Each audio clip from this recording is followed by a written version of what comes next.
Iya, Bang Rudi, ini pertanyaan Rahman Raja ini mengenai ini. Aja sebentar, jangan dulu. Ini masih sesi pertama, opening statement dulu ya. Oke, silakan. Bentar. Atau Bang Rudi lah duluan. Dijelaskan langsung aja bertanya jawab lah kalau gitu. Karena di dalam ajaran Islam pun Mesias itu kan tidak ada. Iya. Jadi sebab di Perjanjian Lama di Yesaya 6 Yesaya 9 ayat 6 ya. Di situ dia menyebutkan seorang anak telah lahir untuk kita, seorang putra telah diberikan untuk kita. Lambang pemerintah ada di atas bahunya. Dan namanya disebutkan orang penasihat ajaib. Ya. Tanda koma, Allah yang perkasa. Apa yang kekal raja damai. Apa yang kekal raja damai.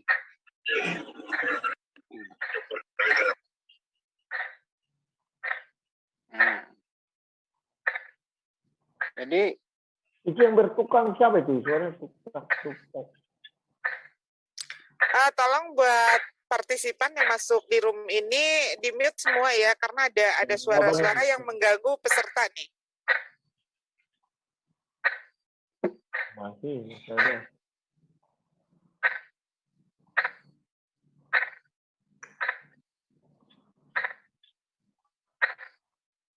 Mungkin dari Saiful enggak? Kalau dari saya aman, Bang Rudi. Terus kenapa itu? Oke. Mengganggu ya Bang Rudi ya suaranya ya? Iya. Ini punya siapa ya?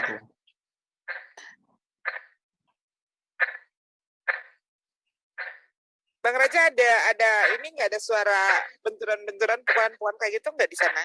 Umi. Di sini kodok. Umi. Oh kodok, ya gimana Bang Yos? Itu kayaknya ya antara Bang Saiful dengan Bang Rudi itu suara itu. Oh iya. Bang Raja ini kodok katanya, nggak bisa kodok. Di ini ya. Oke. Ya, silakan dilanjutkan. Silakan.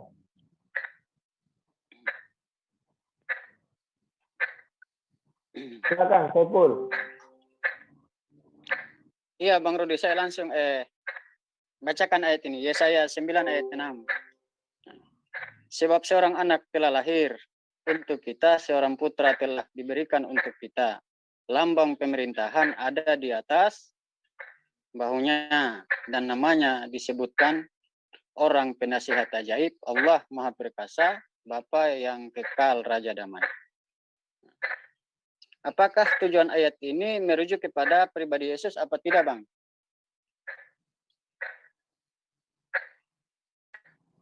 Halo, itu aja pertanyaannya? Iya. Berarti ini mau mengatakan nubuatannya, apakah nubuatan di Yesaya 9 ayat 6 itu merujuk kepada Yesus atau bukan? Iya. Kalau saya lihat di sini, memang dikatakan sebab seorang anak telah lahir. Nanti kalian mengatakan telah lahir artinya sudah lahir, kan demikian kan? Untuk kita seorang putra telah diberikan untuk kita. Lambang pemerintahan ada di atas bahunya. Kalau saya melihat ayat ini kan di Yesaya. Bang Rudi, sebentar Bang Rudi, tolong di ini dulu audionya kecil, terus nggak jelas juga Bang Rudi. Kecil sekali ya? Kecil dan tidak jelas. Tes, sudah jelas. Kenapa ya nggak biasanya audionya seperti ini ya Bang Rudi ya? Sudah jelas. Yang di bawah gimana nih suara Bang Rudi? Tolong kalau diterima di sini di dalam aja masih kedengeran kecil ya. Udah aku pakai ini aja. Kalau ini jelas ya?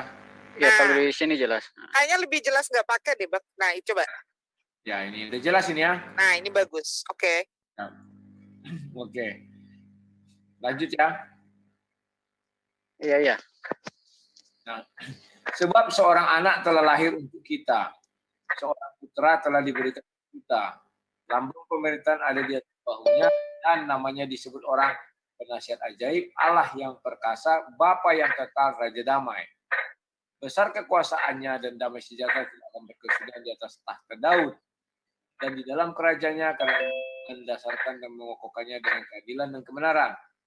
Nah, saya kalau melihat dari sini mungkin kalian berpikir ini adalah Raja Daud, ya kan? Dan maka nanti untuk nubuatan untuk Yesus itu dikatakanlah tunas Daud. Ya, tunas Daud kalau dikatakan untuk Yesus, ya. Tapi beranjak dari sini, di sini ada kalimat penasihat ajaib, Allah yang perkasa, Bapa yang kekal, Raja damai. Jadi Raja damai itu di dalam sejarah Alkitabnya ada dua. Yang satu Melkisedek, yang kedua adalah Yesus. Melkisedek itu sudah berlalu dan yang akan datang itu adalah Yesus. Kalau saya ditanya ini kepada siapa, ya ini kepada Yesus. Silakan. Oke. Nah, sebab di ayat ini mengatakan telah lahir. Ya kan, Bang? Nah. Apakah kelahiran Yesus ini ada di zaman Yesaya atau tidak, Bang? Itulah sebabnya saya katakan, kalau dirimu merujuk kepada kalimat telah lahir, artinya sudah lahir. Iya. Maka di sini Raja Damai itu hanya terdapat di Kejadian, sebentar ya, Kejadian 14, sebentar ya, 14. Raja Salem atau Raja Damai, ya. Oh, sebentar.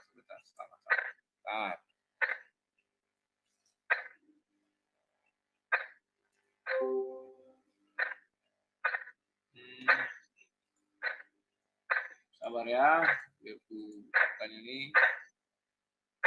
Kejadian 14, ya. Kejadian 14 itu dikatakan di situ 14 ayat berapa ini?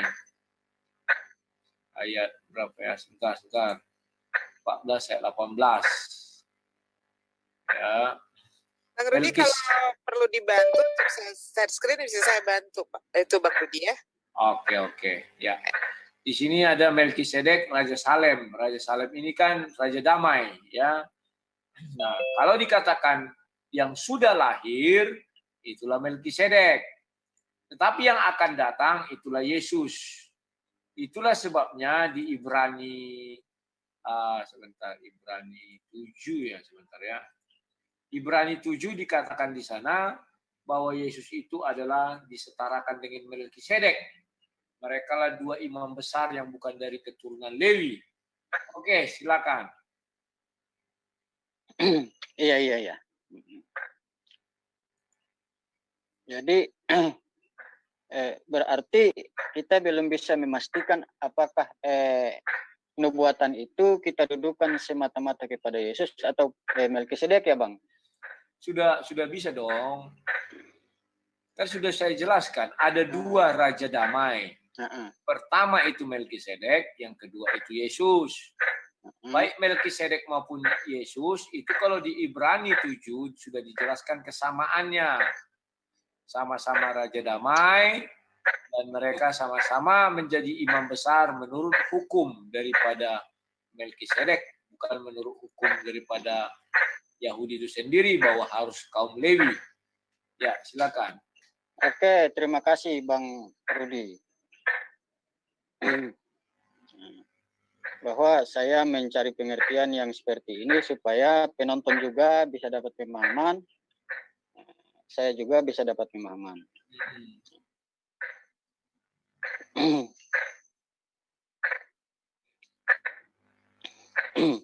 Ada lagi? Ya, sabar.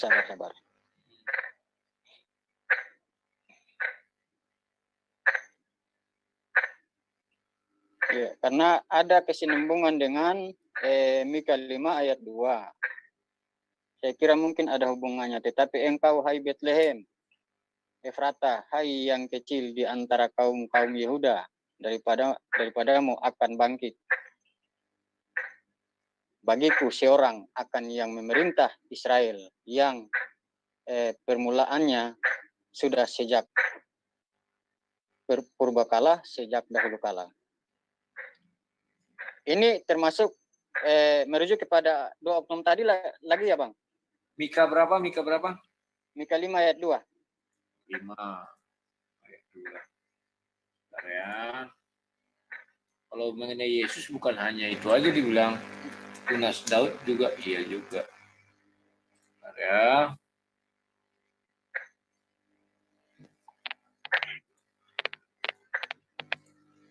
Apa itu? Ayat 2. Tetapi yang kau Hebel Efrata, yang terkecil di antara kaum Yehuda, daripadamu akan bangkit bagiku seorang yang akan menderita Israel, yang permulaannya sudah sejak purbakala, sejak dahulu kala. Kalau di sini saya tidak, kalau mengenai menyangkut Betlehemnya, ya dari Betlehem dan dari kaum Yehuda. Tapi di sini ada dikatakan seorang yang memerintah Israel. Kalau Yesus memang menolak dia memerintah Israel, kan demikian ya. Jadi kalau saya melihat Mika ini, saya harus memberikan tapi yang kau adamu akan bangkit. Di sini memang ada kalimat akan bangkit. Kalau di sana tadi telah lahir, ya kan? Maka ketika Yesus lahir, dibuatlah di salibnya itu INRI.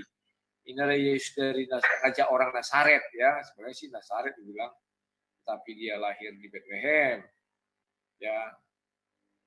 Sampai waktu perempuan yang lahir. Oh ya, kita bisa melihat ayat 3 ya. Sebab itu ia akan membiarkan mereka sampai waktu perempuan yang akan melahirkan telah melahirkan. Lalu selebihnya dari saudaranya akan kembali kepada orang Israel. Maka ia akan bertindak dan akan mengembalakan mereka dalam kekuatan Tuhan. Dalam kemegahan nama Tuhan Allahnya mereka tinggal sekarang yang menjadi besar sampai ke ujung bumi. Ya, di sini lagi-lagi ada katanya di sini tetap aja damai sejahtera atau Raja Damai karena itulah Yesus ya. Ya kalau ditanya saya bilang ya Yesus. Iya. Karena ada hubungannya dengan ayat apa Sakaria 99, bersorak-soraklah dengan nyaring, hai putri Sion, ya. Bersoraklah. Bersorak-sorailah hai putri Yerusalem, lihat rajamu datang kepadamu, ia adil dan jaya, ia lemah lembut dan mengendarai seekor keledai yang beban yang mudah.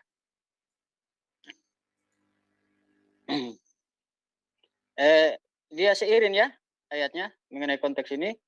Ya, kalau mengenai keledai itu kan Yesus ketika mau masuk ke kota itu kan pakai keledai itu. Ya, maka di Mazmur 22 ayat 16 sampai 18, sebab anjing-anjing mengerumuni aku, gerombolan penjahat mengepung aku, mereka menusuk tangan dan kakiku. Segala tulangku dapat kuhitung. Mereka menonton, mereka memandangi aku, mereka membagi-bagi pakaianku di antara mereka, dan mereka membuang undi atas jubahku. Yang jelas ini Yesus ya? Ya, terus apa yang mau ditanyakan? Pertanyaannya sudah saya selesaikan, baru ada pertanyaan. Mungkin 1 atau 2 pertanyaan. Selesaikan dulu lah kalau belum selesai. Iya. Berkata ia dihina dan dihindari orang seorang yang penuh kesengsaraan, yang bisa menderita kesakitan. Ia sangat dihina sehingga orang menutup mukanya terhadap dia, dan bagi kita pun dia tidak masuk hitungan.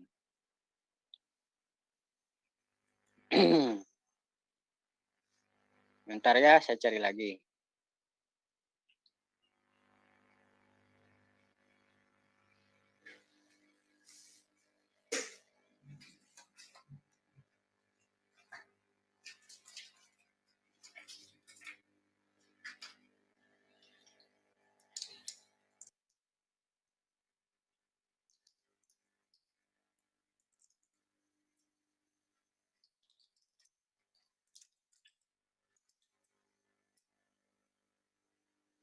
Bentar ya, Bang.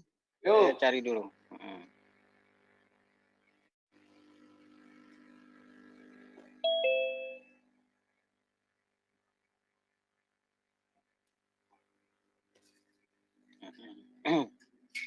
Jadi di Yesaya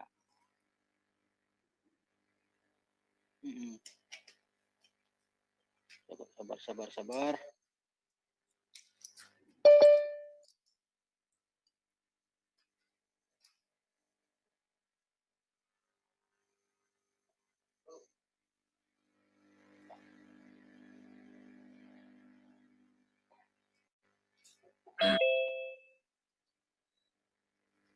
Ya, Yesaya 50 ayat 6 dengan akurat menggambarkan siksaan yang dialami oleh Yesus. Ya, berarti Yesus.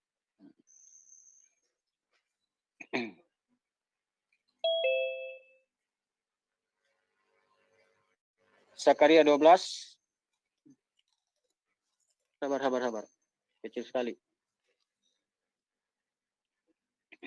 Ya, sudah cukup sampai di Yesaya 50 ayat 6. Ini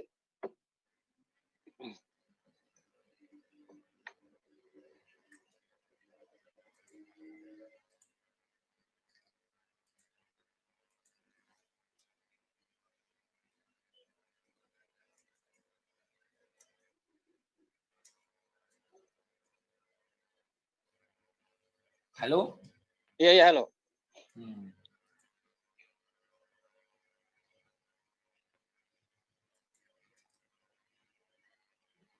Bang Rahman Raja. Iya, sabar sebentar. Oke.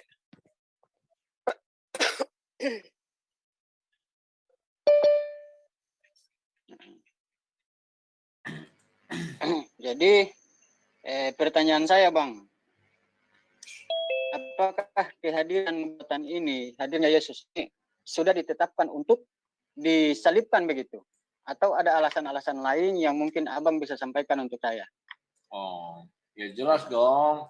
Kan sudah dinubuatkan, artinya nubuat itu pasti akan datang dan pasti akan terjadi. Iya. Terus? Jadi saya simpulkan dengan Perjanjian Baru Matius 23 ayat 34. Umi bisa screen, Umi? Boleh. Bentar ya.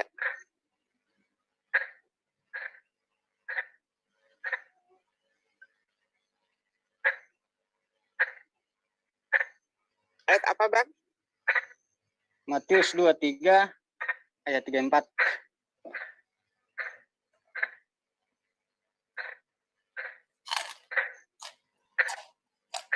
Silakan.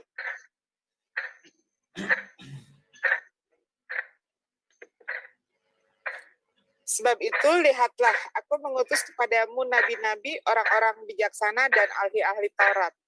Separuh di antara mereka akan kamu bunuh dan kamu salibkan. Yang lain akan kamu sesah di rumah-rumah ibadatmu dan kamu aniaya dari kota ke kota.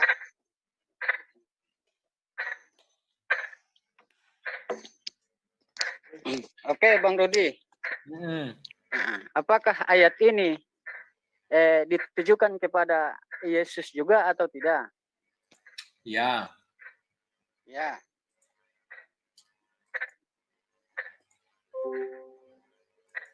Ayat selanjutnya, Umi. Bentar. Dari 34 sampai 35. Matius berapa tadi? Halo? Matius 23 ayat 34.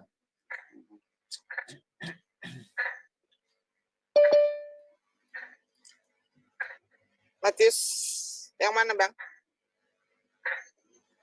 Yang ini. Yang tadi 23 ayat 34 sampai 35. Iya.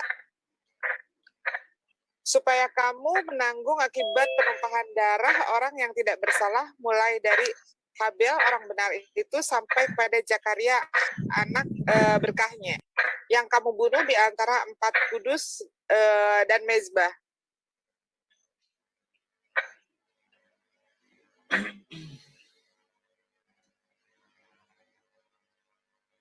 Oke, pertanyaan saya untuk Bang Rudi yang ganteng. Wis. Apakah ayat ini tertuju kepada pembunuh-pembunuh yang disebutkan ayat ini ya, yang membunuh Yesus. Kalau ini tidak.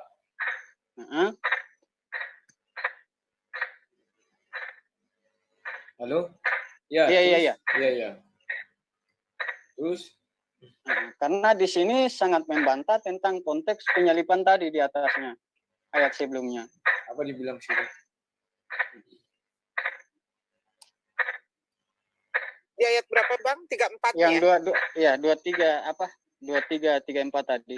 Oke, Umi bacakan lagi ya. Sebab itu, lihatlah, aku mengutus kepadamu nabi-nabi, orang-orang bijaksana dan ahli-ahli Taurat. Separuh di antara mereka akan kamu bunuh dan kamu salibkan. Yang lain akan kamu sesat di rumah-rumah ibadatmu dan kamu aniaya dari kota ke kota. Sehingga pada ayat yang berikutkan dia mengecam orang-orang yang membunuh orang-orang benar. Coba Umi tampilkan lagi dari 34 sampai 35.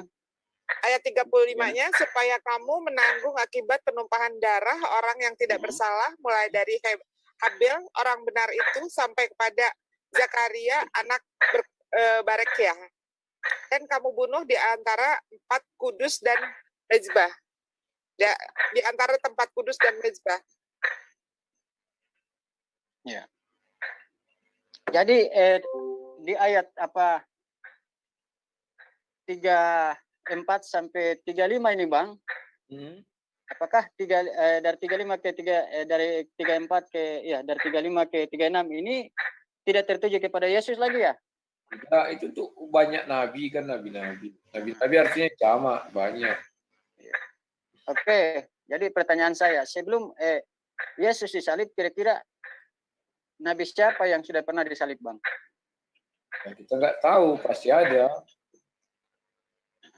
Sebab dari Ulangan 23 itu sudah ada yang disalib pada sebuah kayu katanya. Salib itu kan ada dua jenis.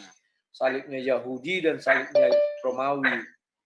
Kalau salibnya Yahudi itu paku kan batang kayu. Kalau salibnya Romawi itulah seperti salib sekarang itu. Oh begitu ya? Ya. Tetapi ini kalau menurut pandangan saya ya, saya orang awam ya Bang, jangan ini. Ini ada hubungannya dengan Yesus. Bagaimana dikecam bahwa Yesus juga kan mati tersalib, Bang. Ya. Dan dia pun salah satu orang benar dan dia pun salah satu adalah nabi dari Nazaret. Ya. Terus. Nah, sedangkan hukum penyalipan di sini tidak disetujui dan pasti diberikan ganjaran, Bang. Tidak disetujui di mana? Tidak disetujui. Coba Umi tampilkan lagi ayat ke 25 ke 26.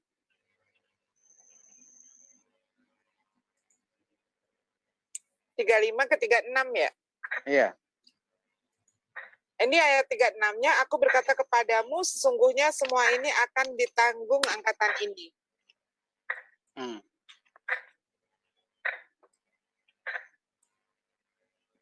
Apakah di situ dia menyetujui tentang penyalipan sang nabi ini enggak, Bang? Disetujui kan akan mati di salib. Ada yang akan mati salib. Bang Raja sama Bang Rudi bisa open cam ya? Oke. Jaringan saya di sini tidak terlalu bagus, Mu. Kadang kalau ini apa namanya? Lanjut. Oke.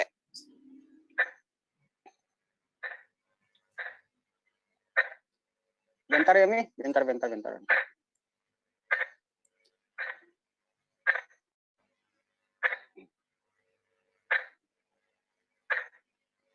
Ini debat santai saja ya, Bang. Ya. Ini maaf nih, sebetulnya saya ini bukan lawannya Abang ini. Saya ini orang kampung yang tidak punya pendidikan, yang memang buta juga dalam ini. Cuma saya rasa gembira sekali bisa ketemu Bang Rudi malam ini di room ini. Terima kasih.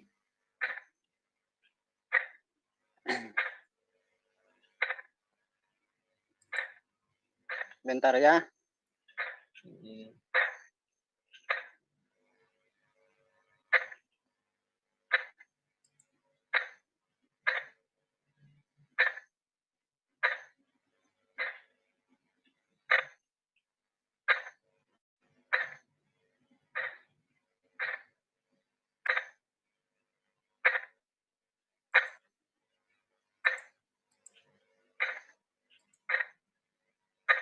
tidak seperti biasanya ya. Debat malam ini santai sekali. Iya, santai.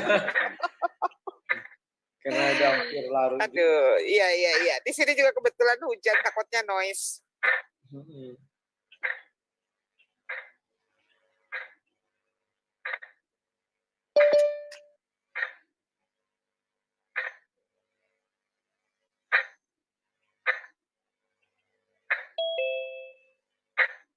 Ya, jadi Umi dengar suara saya, Umi. Yuk, terus. Ya, lanjut. Ya, kita kembali kepada ayat 33 sampai 34 lagi. Hai kamu ular, hai kamu keturunan ular beludak, bagaimanakah mungkin kamu dapat meluputkan diri dari hukum neraka? Ini kecaman ya. Sebab itu lihatlah aku mengutus kepadamu nabi-nabi, orang-orang bijaksana dan ahli-ahli Taurat. Di antara mereka di antara mereka akan kamu bunuh dan kamu salibkan, yang lain akan kamu sesah di rumah-rumah ibadahmu dan akan dan kamu aniaya dari kota ke kota.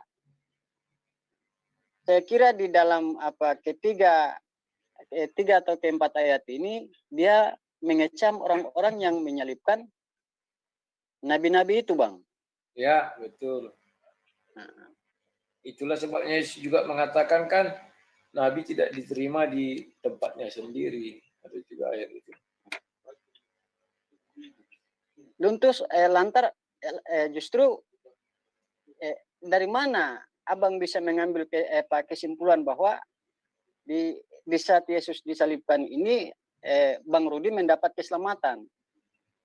Ya, karena Yesus sendiri yang bilang bahwa darahnya akan tertumpah di Matius 26 kan ada itu untuk pengampunan dosa, penebusan dosa bagi banyak orang.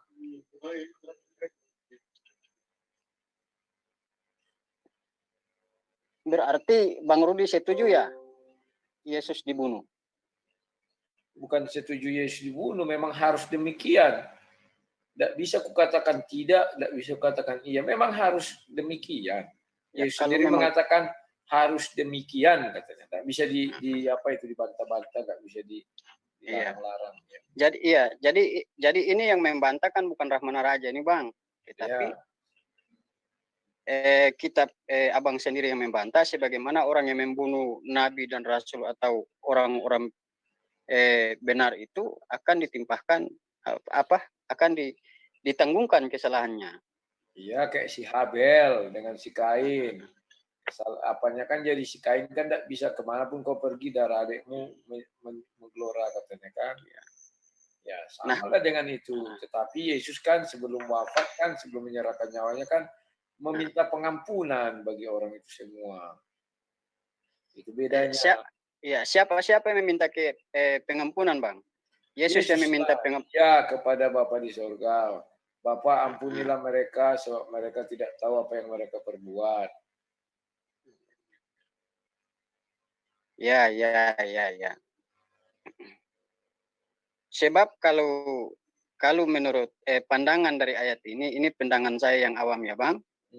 Ketika orang itu menyetujui bahwa Yesus itu dibunuh, maka dia adalah tergolong orang-orang yang disebutkan di Matius 2:23 ayat 34 ini sampai 36 ini. Ya, bisa jadi. Jadi kalau Bang Rudi menyetujui tentang penyaliban itu, maka Bang Rudi menerima dengan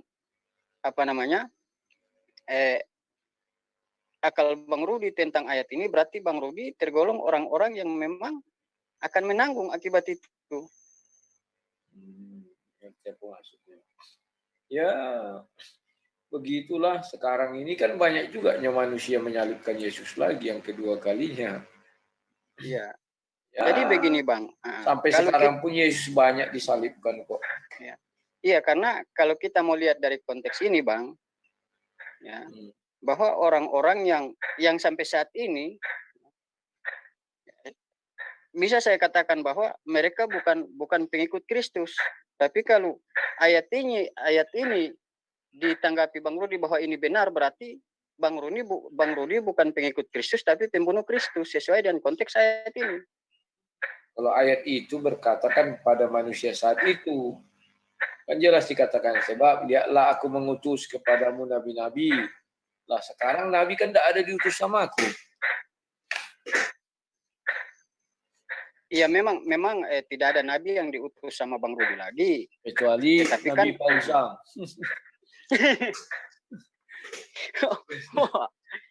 Terus kalau Nabi Luka, Bang? Setuju Juga, ya itu juga nabi juga katanya, Tamparagi juga, Pausang.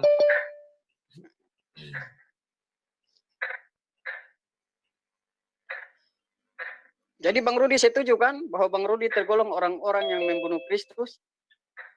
Saya masalahnya belum pernah membunuh Kristus, kecuali saya murtad.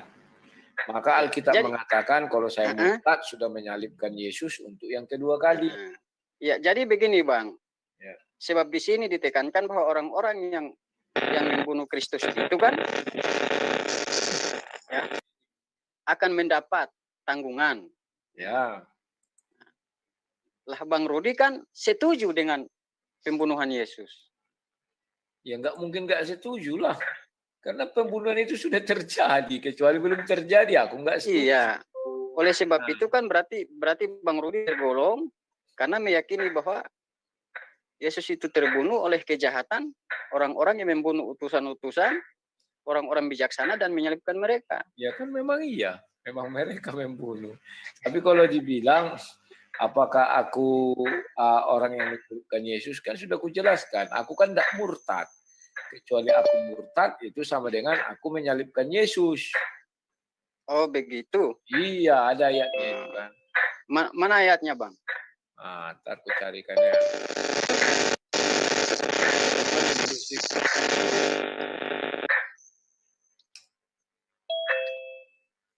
Bentar ya.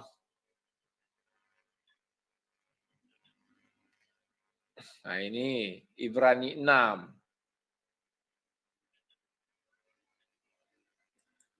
Ibrani 6. Sebentar ya aku buka ya. Ibrani 6. Maaf ya aku agak-agak ngantuk juga ini. Sebentar aja kita ya. Bang Rudi, boleh aku bantu buka ya? Ya boleh, Ibrani 6.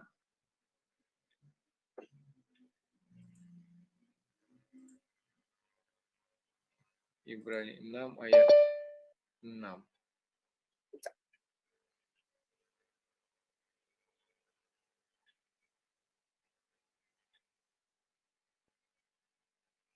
Udah, Ibrani 6 ayat 6. Bentar.